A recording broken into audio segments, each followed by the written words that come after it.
Ira POV. Dark, inaanto kong pagtawag sa kanya. Bumangon ako mula sa pagkakahiga nang mapansing wala si Dark sa tabi ko. Napansin kong may suot na akong damit, kaya hindi ko mapigil ang kiligin. Napakamaalaga taga ng pugito ko. Kinusot ko ang inaanto kong mga mata at hinanap si Dark sa apat na sulok ng kwarto ko. Saan naman kaya nagpuntang isa ngayon? Tatayo na sana ako na maramdaman ko ang matinding paghapdi ng pagitan ng hita ko. Ang sakit. 2 round lang naman yon, pero parang nakasampu kami. Ang weak mo naman, Ira. Kahit nananakit si Pugeta II, ay pinilit kong itayo ang sarili ko. Bubuksan ko pa lang ang pinto nang bumukas na ito mula sa labas. Bumungad sa harap ko si Dark, kaya naman lumawak ang ngiti ko. Dark! Aray! Daing ko nang muling humapdi ang harapan ko dahil sa pagtalon ko papunta sa kanya. Mabilis si Dark na yumakap sa akin bago niya ako buhati na parang pangkasal. Dinala niya ako sa kusina at inupo sa upuan. Nakita ko na may mga nakahay na pagkain sa mesa bukod sa pansit na binili ko kanina. Nang i-check ko ang oras ay nagulat ako na makitang 12:00 na ng tanghali. Kung ganon, ay halos 4 na oras na akong knockout matapos ang pagtatalik namin ni Dark kanina. Ganon ako kapagod? Masakit pa rin ba? Tanong sa akin ni Dark. Nahihiyang umiling ako kahit ang totoo ay masakit pa talaga.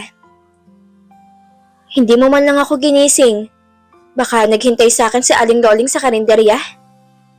I already told her that you can work today. Sinabi ko sa kanya masama yung pakaramdam mo. Pinadalhan niya pa ako ng 1 libreng sinigang para sa'yo. Pinagsandokan ako ng pagkain ni Dark, kaya hindi ko mapigilang pagmasdan siya. Husband material ng pugito ko. Pumasok ka ng trabaho? Tanong ko sa kanya. Yeah, sayang yung araw. Umuwi lang ako para i-check ka. Eat up, Pugita, or do you want me to feed you? Tanong niya. Kaya ko. Saad ko nang akmang susubuan niya na sana ako. Let me, ako na. Hindi naman ako paralisado. Kinuha ko sa kanyang hawak niyang kutsara, saka ako nagsimulang kumain. Wala akong breakfast kanina, kaya gutom na talaga ako. Nang lingunin ko si Dark ay nakita ko nakatitig lang siya sa akin habang nakapatong ang isa niyang siko sa mesa at nakadantay ang pisngi niya sa kamay niya. Malawak ang ngiti nito, kaya naman hindi ko siya mapigilang kunutan ng noo. Problema mo? Naisip ko lang na sobrang swerte ko na makilala kita. Sa tanang buhay ko, ay ngayon lang ako nakontento. Kahit simple lang ang buhay natin dito sa baryo, ay masaya ako kasi kasama kita. Pahayag ni Dark. Para bang may humaplo sa puso ko dahil sa sinabi niya. La, ba't ang cheesy? Kilig tuloy ako. Baka sinasabi mo lang yan kasi gusto mo makascore ulit sa akin? Tanong ko na mahina ni Dark na ikinatawa. Inabot niya ang pisngi ko, saka niya yun hinaplos. Kahit naman hindi ako magpaka-cheesy sa'yo, ay bibigay ka rin. Wika ni Dark, kaya kinurot ko ang tagiliran niya.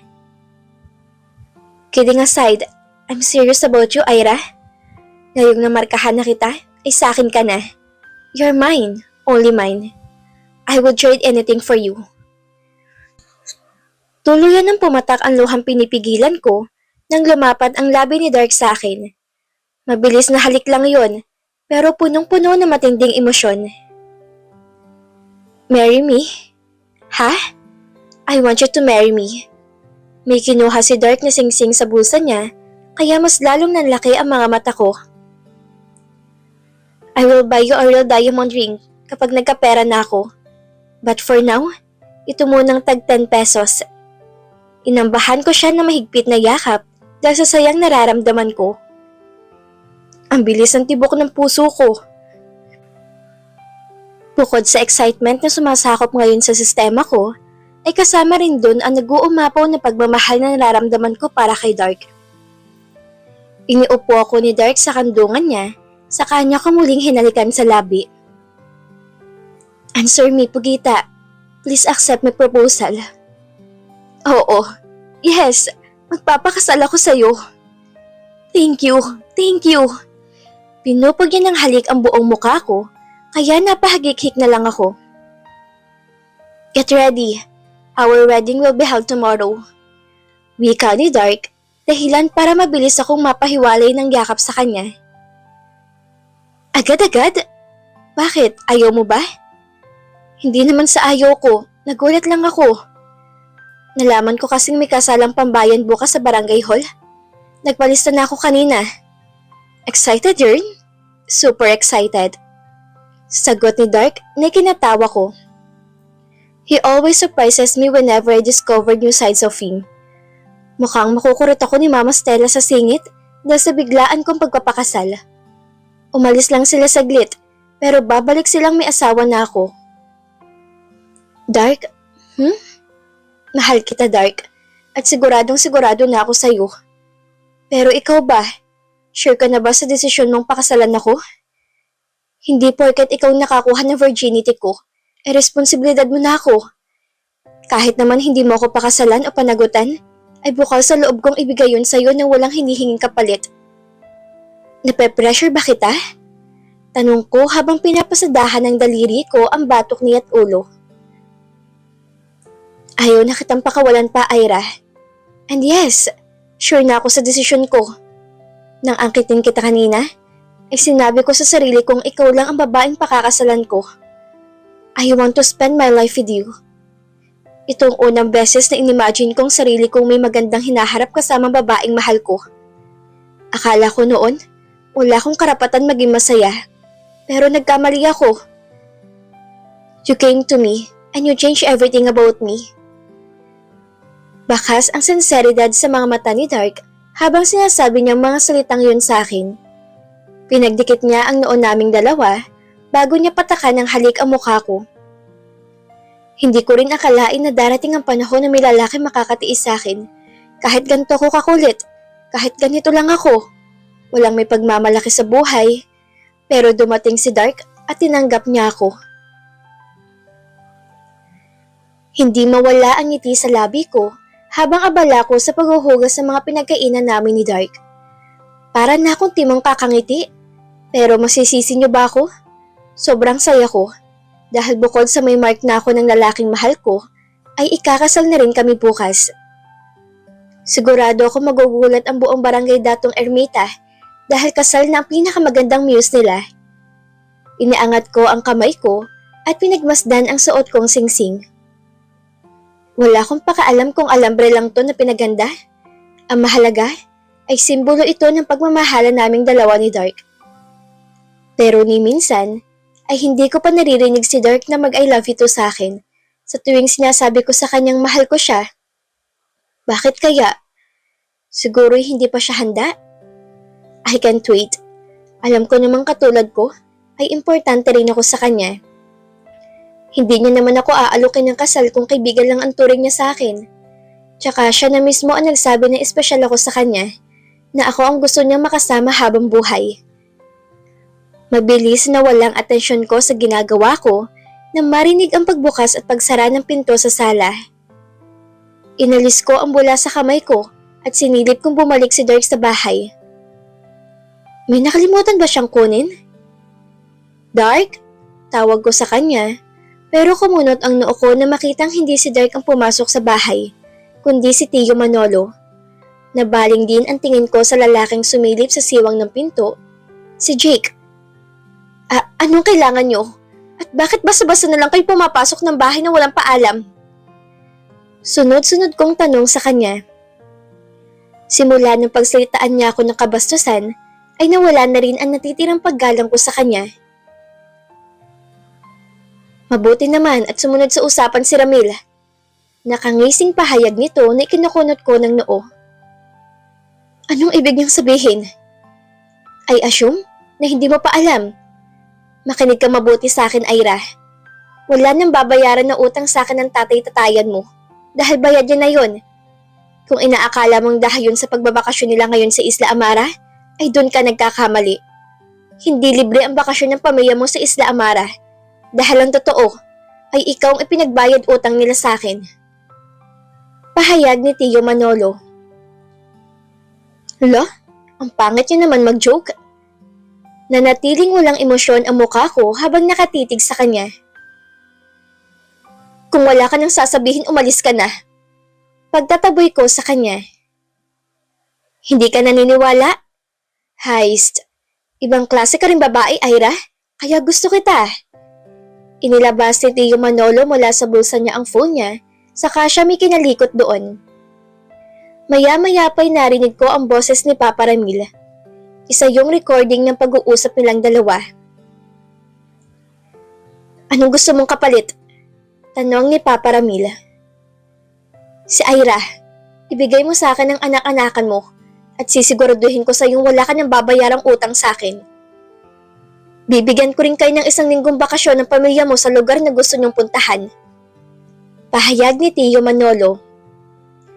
Ilang sandaling natahimik si Papa Ramil sa recording na ipinaparinig sa akin ni Tio Manolo. Sige, sa'yo na siya. Gawin mo ang gusto mong gawin sa kanya. Wala na akong pakaalam sa batang yun. Bastang usapan ay usapan, Manolo. Bayad na ang utang ko at may utang kang bakasyon sa buong pamilya ko. Nanikip ang dibdib ko nang marinig ang sinabi ni Papa. Kung ituring niya ako, ay para lang akong isang lumang bagay na pinamimigay niya.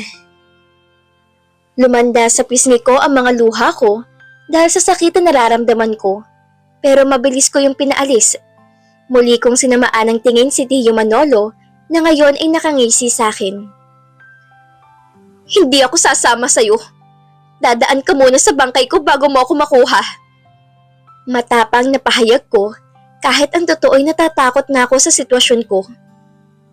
Paulit-ulit na isinisigaw ng isipan kong pangalan ni Dark. Nagbabaka sakaling dumating siya para sagipin ako. Alam kong malabo pero aasa ako. Huwag ka na magmatigas, Ira. Kapag hindi nasunod ang napag-usapan namin ni Ramil, ay sisiguraduhin kong buong pamilya niya magdurusa. Ayaw mo naman mangyari yun, di ba? Kahit papano, pamilya mo rin sila, kaya mag-isip kang mabuti. Nag-igting ang pangako dahil sa sinabi niya. He's blackmailing me just to have me? Mahal ko si Mama Stella, pero hindi ko naman hahayang ako mag-agrabyado rito. Hindi ko sila hayaang mapahamak, pero hindi ko rin ilalagay sa kapahamakan ng sarili ko. Pa, ako na riyan. Patutulugin natin para hindi na makapalag. Pahayag ni Jake na pumasok na ngayon sa loob ng bahay. Hindi ba't sinabi ko sa iyong sa labas ka lang at magmanman? Sigaw ni Tio Manolo, kaya naman walang nagawa sa Jake kundi ang lumabas ulit. Pero bago siya umalis, ibinasa niya muna ang labi niya habang nakangisi sa akin. Hindi ko na kailangan marinig ang ibig sabihin ng ginawa niyang yun para malaman yung gusto niyang iparating sa akin. Over my dead body. Katulad ng sinabi ko kanina, ay dadaan muna sila sa bangkay ko bago nila ako makuha. Kung sasama ka sa akin na maayos, ay ipapangako ko sa iyong hindi ka masasaktan, Iha. Pangako yan. Pangungumbinsi sa akin ni Tio Manolo. Hindi ako sasama sa inyo. Madiing wika ko. Dahil ba sa boyfriend mo? Hindi magtatagal, ay siguradong iiwan ka rin ng lalaking yun, Ira. Kung nagawa na niyang kunin sa iyong pagkababae mo, ay ilang araw lang hinihintayin mo bago siya mawala ng parang bula. Ganun naman kasi mga kabataan ngayon. Nacha-challenge lang sila sa una, at kapag nagawa na nilang gusto lang gawin sa katawan mo, ay iiwan ka nila ng basta-basta. Litanya nito. Hindi na kami teenager para sa challenge na yan. At isa pa, wala kang alam kaya manahimik ka na lang. Ang tanda-tanda mo na pero naghahabol ka pa rin sa batang papatol sa'yo? Alam ba ng asawa at mga anak mo? Nakita ko ang gumuhit ng inis sa mukha nito. Matigas ka talaga. Ewan ko na lang kung magawa mo pang makapalag sa akin kapag nakuha kita ng buo. Napaatras ako na makitang paghakbang niya papalapit sa akin. Sisigaw ako. Subukan mong lumapit at sisigaw ako. Eh di sumigaw ka. Wala namang makakarinig sa'yo rito. Ilang metro bang layo ng bahay na malapit rito? 15? 20 meters? Imposibleng may makarinig sa'yo. Dahil walang gaano taong dumadaan sa gawing to, Ira. Wala ka ring kapitbahay na malapit dito. Kaya kung ako sa'yo, sumama ka na lang sa amin ng mahinahon. Para ano? Anong balak niyong gawin sa akin? Kahit hindi ko itanong yun sa kanya, ay alam ko ng kahihinatnan ko kapag sumama ako sa matandang huklobang tanda na to. Sumasagi pa lang sa isipan ko ang mangyayari sa akin sa kamay nila, ay parang gusto ko nang masuka. Mabilis kong kinuhang walis tambo na nakita ko, saka yun itinutok sa kanya. Sa tingin mo ba'y magagawa mo akong takutin gamit yan? Hindi kita tinatakot. Matabil ang bibig mo, Iha. Huwag ka sabing lalapit. Manyak. Tanda ka. Pangit. Abat, parang nauubusan na ng pasensya si Tio Manolo dahil sa talimang tingin ibinibigay niya sa akin. Ewan ko na lang kung maibuka mo pa yung bibig mo kapag sinaksakan ko na yan ng... Wala akong marinig.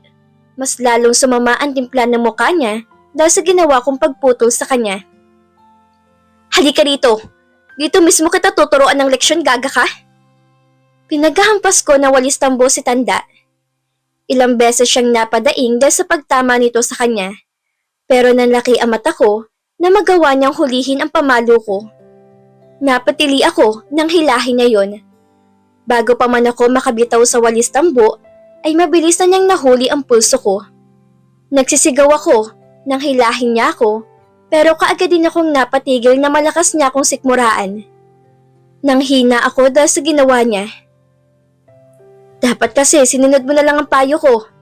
Dapat sumama ka sa akin na matiwasay at hindi ka na nagmatigas pa. Ayan, nasaktan ko tuloy.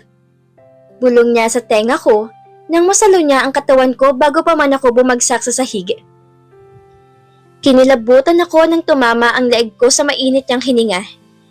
Pinilit kong maitulak siya papalayo sa akin, pero dahil sa laki ng katawan niya, ay hindi ko nagawang makawala sa kanya. Mahigpit niyang hinawakan ang magkabila kong braso, sa kanya ko binuhat at marahas na ibinagsak sa ibabaw ng mesa.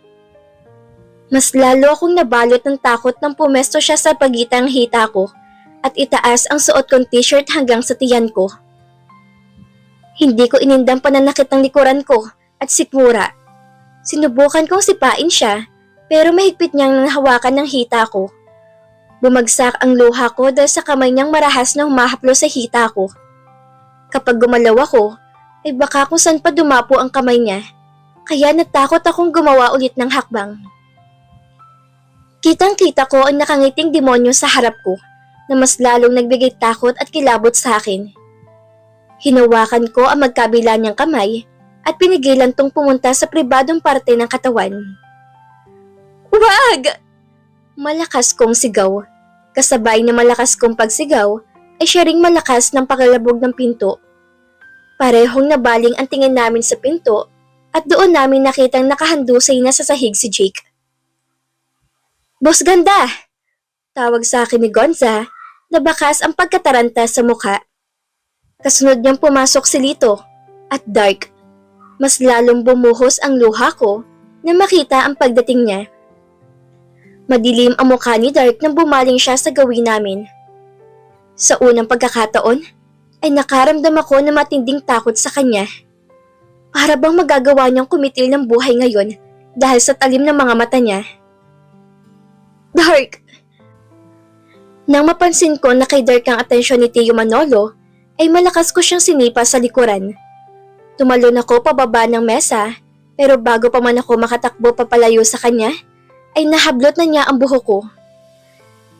Napasigaw ako sa sakit dahil sa higpit ng pagkakasabunot niya sa buhok ko. Subukan mong lumapit at sisiguraduhin ko masasaktan tong nobya mo. Pagbabanta ni Tio Manolo kay Dark. Hindi ko pa pwedeng palapitin si Dark sa lalaking to. Natatakot akong hindi niya makontrol ang sarili niya at mapatay niya to. Muli akong napasigaw nang kalat ka rin ako ni Tio Manolo sa buhok. Hindi mo ba narinig ang sinabi ko? asik nito kay Dark. Patuloy si Dark sa ginagawa niyang paglapit sa kinaroroonan namin. Para bang wala siyang pakaalam sa bantang ibinigay ni Tio Manolo sa kanya. Hindi siya ang Dark na kilala ko. Alam kong kapakanan ko palaging prioridad niya.